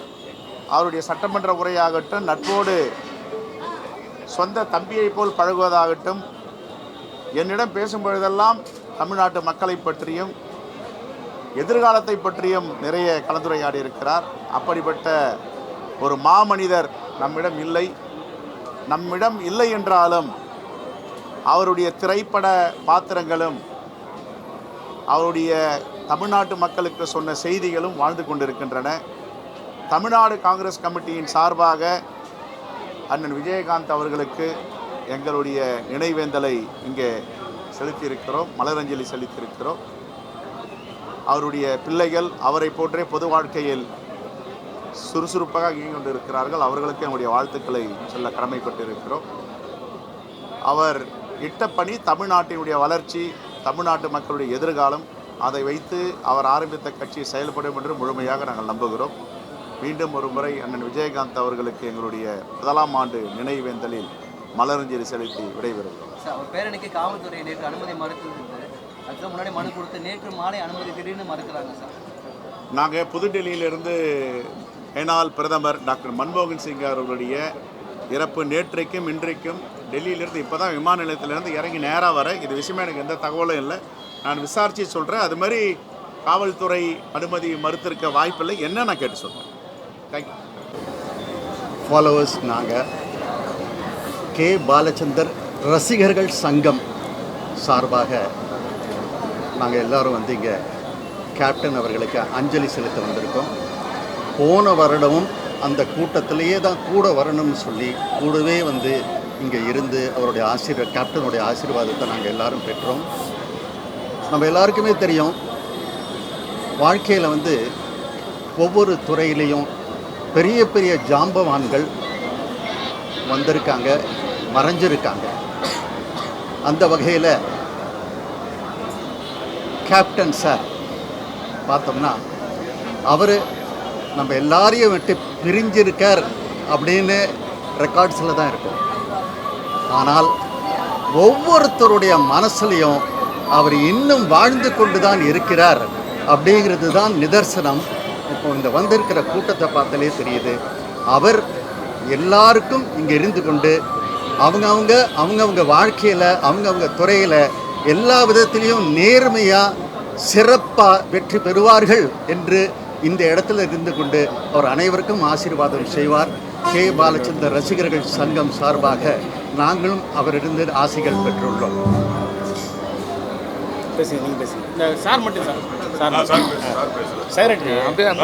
பொதுச் செயலாளர். வணக்கம், நான் கவிதாலயா பாபு கேமராமேன் பேசுகிறேன்.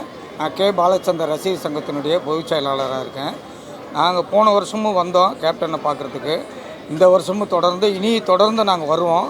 கேப்டன் ஐயா வந்து கே பாலச்சந்தர் சாருடைய படத்தில் ஒரே ஒரு பாட்டுக்காக வந்தார், மனதில் உறுதி வேண்டும் படத்துக்காக. அதுக்கப்புறம் பாட்டு ஒரே நாளில் ஒரு 3 மணி நேரத்தில் ஷூட்டிங் முடிச்சுட்டு போயிட்டார். அதை முடிச்சுட்டு போகும்போது கேபி சார்கிட்ட சொன்ன ஒரே வார்த்தை, சார் எனக்கு ஒரு படம் ஹீரோவாக கொடுங்கன்னு சொல்லி கேட்டார். கண்டிப்பாக நான் கொடுக்குறேன்னு சொன்னார். அதுக்கான வாய்ப்புகள் இல்லாமல் போயிடுச்சு. ஆனால் தொடர்ந்து எஸ்பிபி சார், எம்எஸ் விஸ்வநாதன், எப்படி மற்றவங்க கவிஞர் கண்ணதாசன்லாம் எப்படி பேரும் புகழமாக இருக்காங்களோ அதே மாதிரி இந்த உலகம் அழிகிற வரைக்கும் கேப்டன் தொடர்ந்து மக்கள் மனசுலையும் எங்கள் மனசுலையும் இருப்பாருங்கிறத நான் நன்றியோடு தெரிஞ்சிச்சு.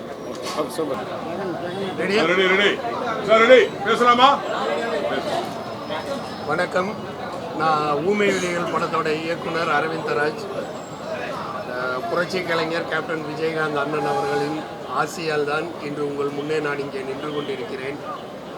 அண்ணனை பிரிந்து ஓராண்டு காலம் எப்படி ஓடிவிட்டது என்பதே தெரியவில்லை.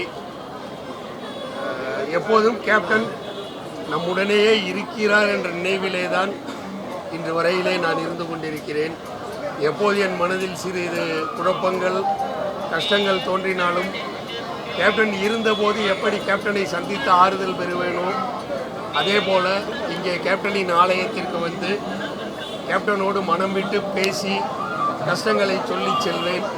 அந்த கஷ்டங்களை இன்றும் அவர் இருக்கும்போது எப்படி நிவர்த்தி செய்து கொண்டிருந்தாரோ அதேபோல் இன்றும் அவர் நிவர்த்தி செய்து கொண்டிருக்கிறார். அண்ணன் அவர்கள் இங்கே கேப்டன் ஆலயம் என்று அந்நியார் இதற்கு பெயர் சூட்டி கேப்டனுக்கு ஆலயத்தை அமைத்ததற்கு எங்கள் தாய் அந்நியார் அவர்களுக்கு எனது நன்றி கலந்த வணக்கங்களை இன்று நான் தெரிவித்துக் கொள்ள கடமைப்பட்டிருக்கிறேன். கேப்டனை பிரிந்த பிறகு கழகத்தை தனது தோளில் சுமந்து இன்று வரை அண்ணன் இல்லாவிட்டால் என்ன, அண்ணி நான் இருக்கிறேன் என்பதை போல் அண்ணனுக்கு ஈடாக எங்கள் அண்ணியார் இன்று கழகத்தை வழிநடத்தி கொண்டிருக்கிறார்கள்.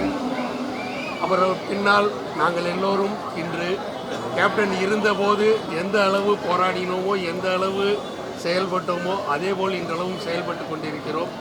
கேப்டனின் அருளாசி எங்களுக்கும் கழகத்திற்கும் எனக்கும் நிச்சயம் என்றும் உண்டு என்று கூறி வாய்ப்புக்கு நன்றி கூறி விடைபெறுகிறேன். நன்றி, வணக்கம்.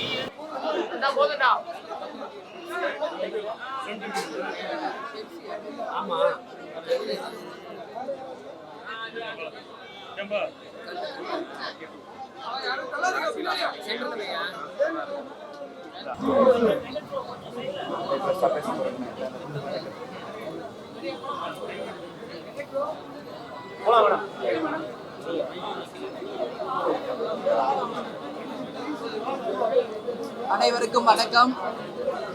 இன்னைக்கு கேப்டன் அவர்களுடைய முதலாம் ஆண்டு குரு பூஜை இன்னைக்கு நம்மளுடைய தேசிய முற்போக்கு திராவிட கழகத்தினுடைய தலைமை அலுவலகமாகிய கேப்டன் ஆலயத்தில் இன்னைக்கு நம்ம வந்து தலைவருக்கு முதலாம் ஆண்டு நினைவஞ்சலியை நாம் செலுத்தியிருக்கோம்.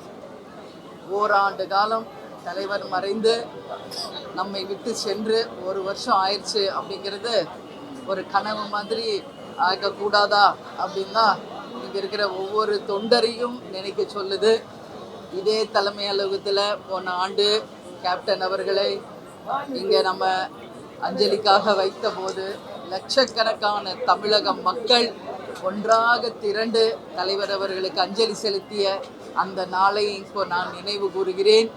கேப்டன் அவர்களை தன் வீட்டு பிள்ளையாக ஏற்றுக்கொண்ட அனைத்து தமிழர்களுக்கும் உலகத் தமிழர்களுக்கும் கேப்டனுடைய முதலாம் ஆண்டு நினைவஞ்சலியான இன்றைய தினம் தேசிய முற்போக்கு திராவிட கழகத்தின் சார்பாக என்னுடைய பணிவான வணக்கங்களை இந்த நேரத்தில் நான் தெரிவித்துக் கொள்ள கடமைப்பட்டிருக்கிறேன்.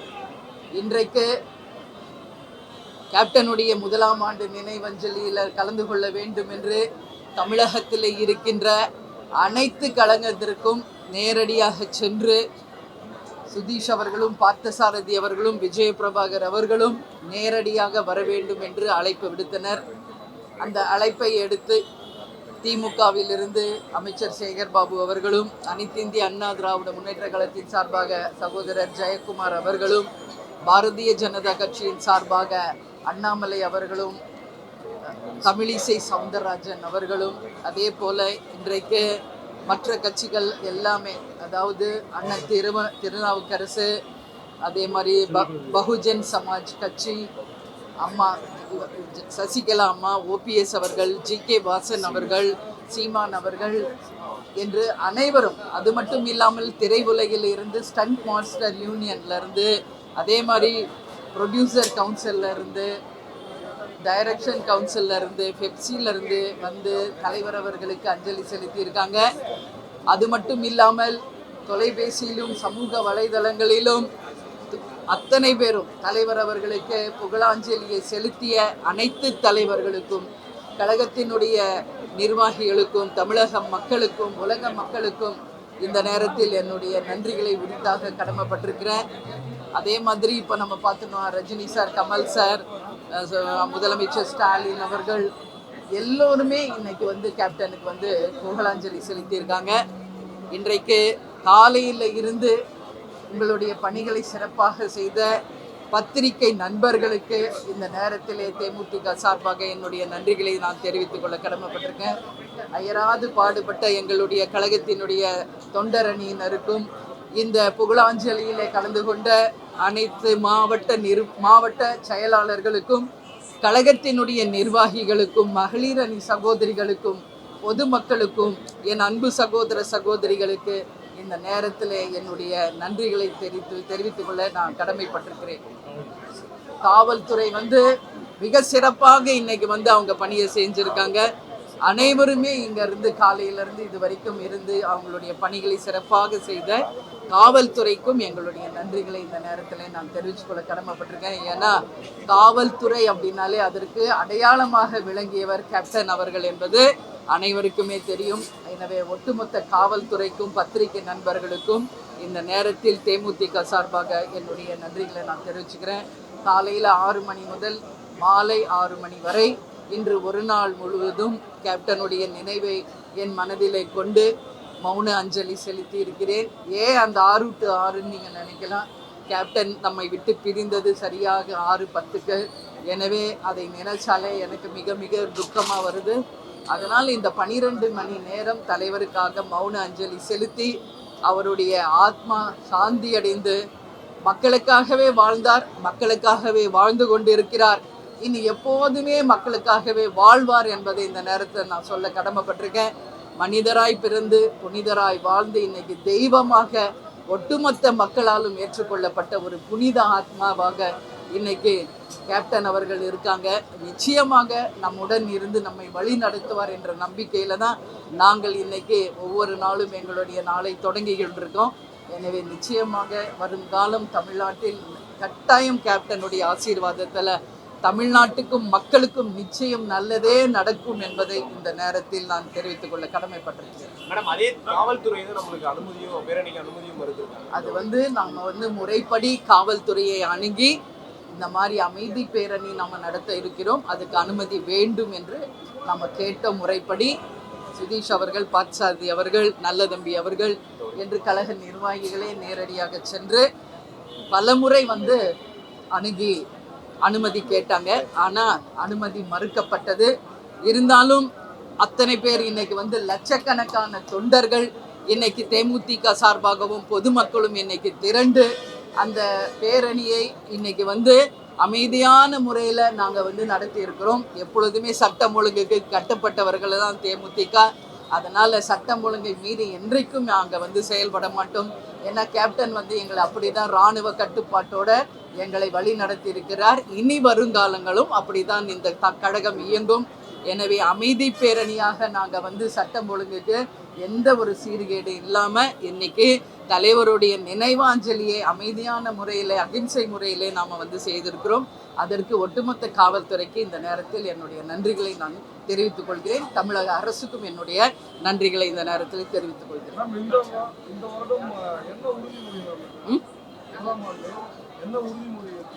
உறுதிமொழி இப்போ நாங்கள் உறுதிமொழி எடுத்ததை நீங்கள் கேட்டிருப்பீங்க. என்றைக்கும் கேப்டனுக்கு விசுவாசமாகவும் உண்மையாகவும் தேசிய முற்போக்கு திராவிட கழகத்தை சேர்ந்த அனைவரும் இருக்கிறோம், இருப்போம், என்றைக்குமே இருப்போம் என்ற உறுதிமொழியும், அதே நேரத்தில் வாழ்க வாழ்க வாழ்கவே, கேப்டன் புகழ் வாழ்கவே, கேப்டன் கனவு வாழ்கவே, கேப்டனுடைய லட்சியம் வாழ்கவே, வெல்க வெல்க வெல்கவே, கேப்டன் கனவும் லட்சியம் கொள்கைகளும் வெல்கவே என்று இன்னைக்கு நாம் உறுதிமொழி எடுத்திருக்கிறோம். ஏன்னா கேப்டன் மக்களுக்காகவே வாழ்ந்தவர். அதனால் அவருடைய கனவு லட்சியம் கொள்கை எல்லாமே தமிழ்நாட்டுக்காகவும் தமிழர்களுக்காகவும் தான். அதில் எந்த மாற்று கருத்தும் கிடையாது. எனவே அவருடைய கனவு லட்சியம் கொள்கைகளை வென்றெடுப்பது தான் எங்களுடைய இன்றைக்கு தலைவர் இடத்திலே நாங்கள் எடுத்துக்கொண்ட உறுதிமொழி என்பதை இந்த நேரத்தில் உங்ககிட்ட நான் சொல்ல கடமைப்பட்டிருக்கிறேன்.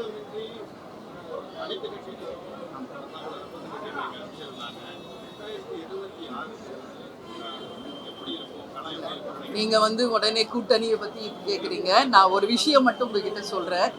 ஏன் இன்னைக்கு அனைத்து கட்சிக்கும் நம்ம அழைப்பு விடுத்தோம் என்பதை இந்த நேரத்தில் உங்களுக்கு நான் நினைவு கூற கடமைப்பட்டிருக்கேன். ஒரு வருஷத்துக்கு முன்னாடி கொஞ்சம் யோசிச்சு பாருங்க. அன்னைக்கு தலைவர் மறைந்த அன்னைக்கு கட்சிகளுக்கு அப்பாற்பட்டு, ஜாதிகளுக்கு அப்பாற்பட்டு, மதங்களுக்கு அப்பாற்பட்டு அனைத்து தலைவர்களும், அனைத்து ஜாதியினரும், அனைத்து மதத்தினரும், ஒட்டுமொத்த தமிழர்களும் ஒன்று கூடி கேப்டனுடைய நினைவாஞ்சலி இதே இடத்துல நடத்தினாங்க. நம்மளுடைய முதலமைச்சர் மு.க. ஸ்டாலின் அவர்கள் 3 முறை வந்து கேப்டனுடைய நினைவாஞ்சலியில் கலந்துக்கிட்டார். உதயாநிதி வந்து கலந்துக்கிட்டார். அவருக்கு இந்த நேரத்தில் 2 பேருக்கும் நாங்கள் நன்றி சொல்ல கடமைப்பட்டிருக்கோம். அது மட்டும் இல்லாமல் கேப்டனுக்கு அரசு மரியாதை செய்து இறுதி மரியாதை இதே இடத்துல நம்ம செஞ்சோம். அதனால எந்த பாகுபாடு இல்லாமல் கேப்டனை வந்து அனைவராலும் ஏற்றுக்கொள்ளப்பட்டவர் என்பதை அனைவரும் ஏற்றுக்கொண்டதுனால தான் இன்னைக்கு நாங்களும் எந்த பாகுபாடும் இல்லாமல் கட்சிகளுக்கும் மதங்களுக்கும் ஜாதிகளுக்கும் அப்பாற்பட்டு எல்லாருமே வந்து கேப்டனுடைய நினைவாஞ்சலியில், அதுவும் முதல் நினைவாஞ்சலி குரு பூஜையாக இன்னைக்கு நம்ம இன்னைக்கு கேப்டனுக்கு செய்திருக்கோம். அதுக்கு வந்து கலந்துக்கணும்னு நம்ம அழைத்தோம். அதில் வந்தவங்களுக்கு எங்களுடைய நன்றிகளை இந்த நேரத்தில் தெரியும். இந்த பேரணிக்கு காவல்துறை அனுமதி மறுத்ததுல அரசியல் காழ்ப்புணர்ச்சி இருக்கிறதா அண்ணாமலை சொல்லியிருக்காரு. அதுதான், இது ஒன்றுமே இல்லை. நாங்கள் தெளிவாக சொல்லிட்டோம், அமைதி பேரணி தான். ஏன்னா கோயம்பேடு பஸ் ஸ்டாண்டில் தான் வந்தவங்க அத்தனை பேருடைய வாகனங்களையும் நிறுத்திவிட்டு அங்கிருந்து நடைப்பயணமாக நடந்து இங்கே கேப்டனுடைய ஆலயத்துக்கு வரப்போகிறோம் என்று தான் நம்ம தெரிவித்தோம். இதை அவங்களே அனுமதி கொடுத்திருந்தால் இன்னும் வந்து சிறப்பானதாக, அனைவராலும் ஏற்றுக்கொள்ளக்கூடியதாக, வரவேற்கக்கூடியதாக இருந்திருக்கும். ஆனாலும் அனுமதி மறுக்கப்பட்டது, தடுத்தாங்க.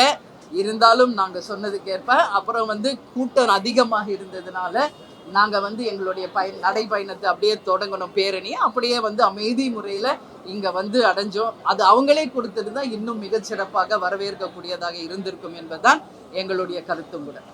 நீங்க எப்படி பாக்குறீங்க மேடம் இந்த விஷயத்த? ஒரு அரசியல் கட்சி தலைவராக இருந்தாரு, மிகப்பெரிய நடிகராக இருந்தாரு, அவருக்கு முதலாம் ஆண்டு நினைவஞ்சலி செலுத்துறீங்க, ஒரு அனுமதி கேட்குறீங்க, இதை மறுக்கிறாங்க. அது எப்படி பாக்குறீங்க? அதே அமைச்சர் வந்து இதை ஊதி பெருசாக்காதீங்க அப்படின்ற மாதிரி சொல்லிட்டு போறாங்க. அதுதான் எங்களுக்குமே புரியல. இப்போ அதிமுக திமுக எல்லாமே அவங்க தலைவர்களுக்கு அமைதி பேரணி போகும்போது கவர்மெண்ட் வந்து அனுமதி கொடுக்குறாங்க. இன்னைக்கு செல்வ பிறந்தீங்க, அதாவது காங்கிரஸ் கமிட்டி செல்வ பிறந்தீங்க ஒரு அமைதி பேரணி, ஒரு பேரணி நடத்துறாரு, அதுக்கு அனுமதி கொடுத்துருக்காங்க.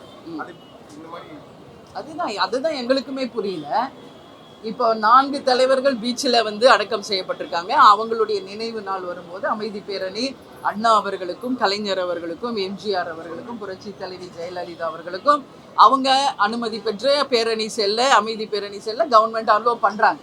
அதே வகையில் இது கேப்டனுடைய முதலாம் ஆண்டு நினைவாஞ்சலி. ஏன்னா இது கேப்டன் நீங்கள் சொன்ன மாதிரி நடிகர் மட்டும் இல்லை, மிகப்பெரிய தலைவராக அத்தனை மக்களாலும் ஏற்றுக்கொள்ளக்கூடிய ஒரு மிக சிறந்த ஒரு தலைவராக வாழ்ந்து காட்டியவர் தான். அதனால தான் நாங்கள் வந்து என்றைக்குமே சட்டம் ஒழுங்கை மீற மாட்டோம் என்பது ஒட்டுமொத்த மக்களுக்கு தெரியும். இந்த அமைதி பேரணிக்கு ஏன் அனுமதி அவங்க கொடுக்கல என்பதை எங்களுக்கே மிகப்பெரிய ஒரு கேள்விக்குறியாக இருக்கு. அது எங்களுக்கு மன வருத்தத்தையும் ஏற்படுத்தி இருக்கிறது என்பதை இந்த நேரத்தில் சொல்கிறேன். நிச்சயமாக இது வந்து அரசாங்கமே இதுக்கு அனுமதி கொடுத்திருந்தால், இந்த அரசாங்கத்தை இன்னைக்கு வந்து அத்தனை தலைவர்களுமே இது எங்ககிட்ட சொன்னாங்க, அரசாங்கமே அனுமதி கொடுத்திருந்தால் இந்த கவர்மெண்ட்டுக்கு இன்னும் நல்ல பேர் வந்திருக்கும், எல்லாராலையும் வரவேற்கத்தக்கக்கூடியதாக இருந்திருக்கும். எதற்காக இந்த அமைதி பேரணியை தடுத்தாங்க என்பது எங்களுக்கு புரியல. இதை நீங்கள் வந்து கவர்மெண்ட் கிட்ட தான் கேட்கணும். உடனே அமைச்சர் ஊதி பெருசாக்காதுன்றாங்க. நாங்கள் எதையும் ஊதி பெருசாக்குறவங்க கிடையாது. நாங்கள் எங்கள் உரிமையை கேட்டோம், தர மறுத்திருக்காங்க. எனவே இருந்தாலும் நாங்கள் வந்து நாங்கள் செய்ய வேண்டிய பணிகளை சட்டம் ஒழுங்குக்கு உட்பட்டு செய்திருக்கிறோம்.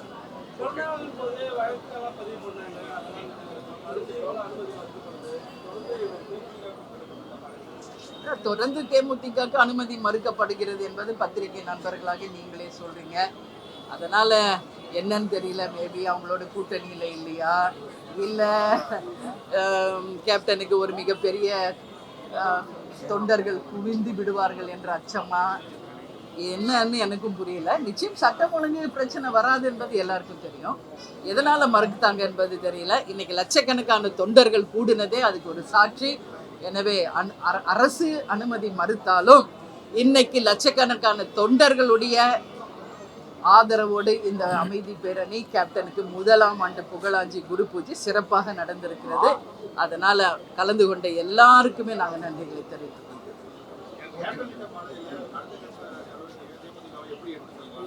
இப்போ இந்த ஒரு ஆண்டு காலம் எப்படி எடுத்துக்கொண்டு செல்கிறோம் என்பது உங்கள் எல்லாருக்கும் தெரியும்.